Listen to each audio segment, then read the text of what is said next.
I literally break down at times that I can't do this anymore. Initially, he retaliated with a few meltdowns. Why can't I go out? We have a park right in front of our house. So, not being able to step out frustrated him. I have been a person who has always gone to office and has not, paid attention to home that much.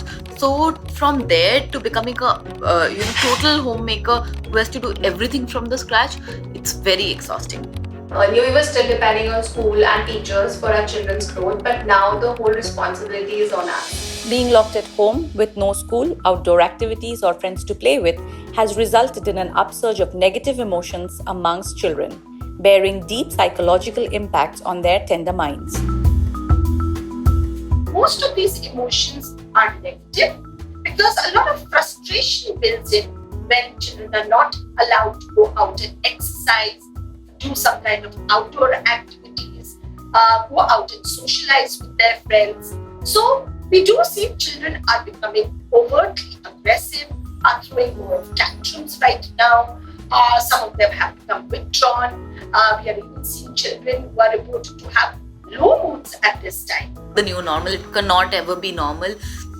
So the collective mental health has just gone for a toss. No matter what, how much we try, the kids do act up sometime or the other. We used to travel a lot. At least once in 2 months, we used to go out as a family, so that has stopped. One day he just broke down, he started crying because he was missing his friends, and he was like, "You guys go down to pick up the couriers, you guys go out, why am I not allowed?" And it was very difficult to explain to him. I realized that he was missing his friends.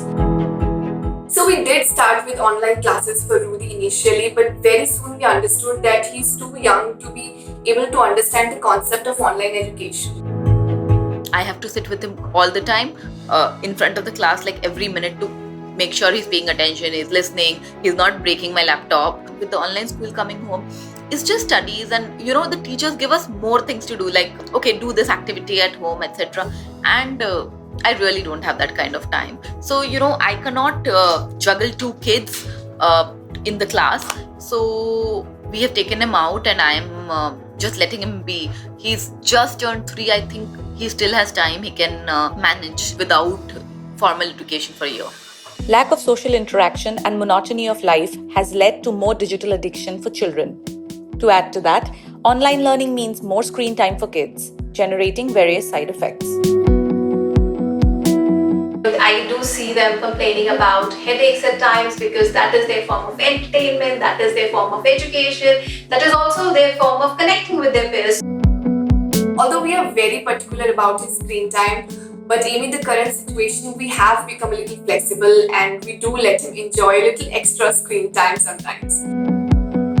After the lockdown, I'm left with no choice, I cannot be expected to keep him busy, to keep the little one busy, to do the household chores, etc.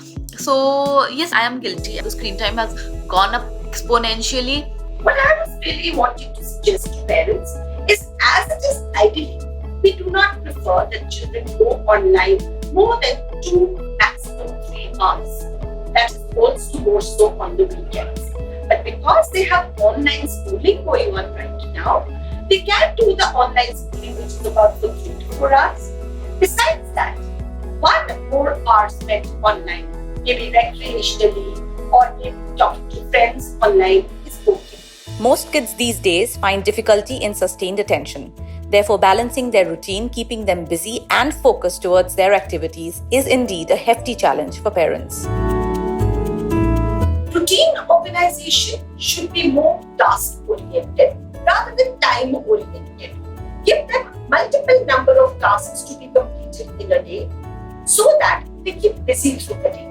There should be time even when they are in solitude, when they can be on their own, and you also get your bit of the me time.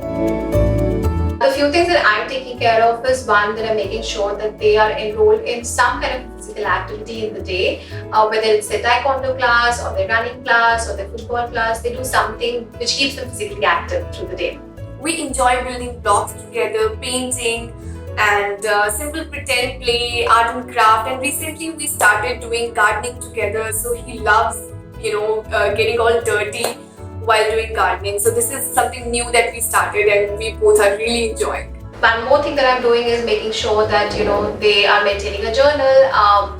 And my little one actually lets me look into his journal once in a while, and I can actually figure out how is he feeling that day. There are a lot of attention building exercises ranging from one-man activities to doing some kind of board games to a lot of indoor exercises like there is skipping, there are some ranging exercises which are available on the net, doing some dance activities, indulging in a lot of art and craft activities, some kind of passions that your children are fond of and don't get to do in their regular routine tends to build more of attention.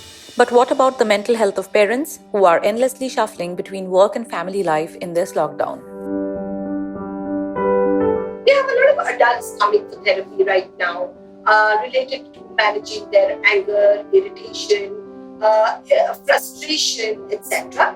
And obviously, this is going to come out on children because children are the ones who tend to become the first people who come in contact with parents when they are home.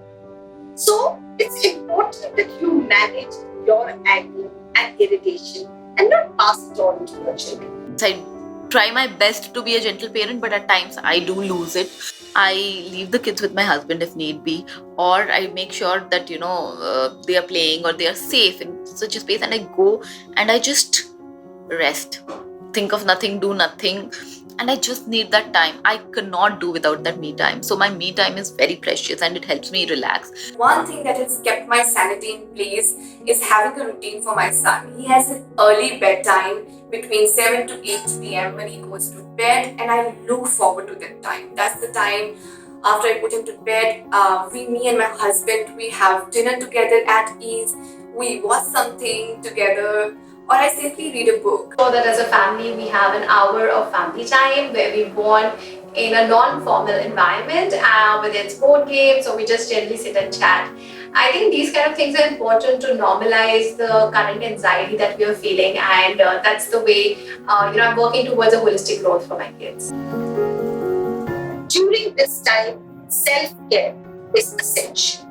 Make sure that despite all the heavy routine and all the juggling that you have to do to balance out your routine to manage your children, yourself, your spouse, your caretakers, you do take out a little time for yourself and do a little bit of meditation, yoga, chanting, exercise. So once you do this kind of different things, it will really help you.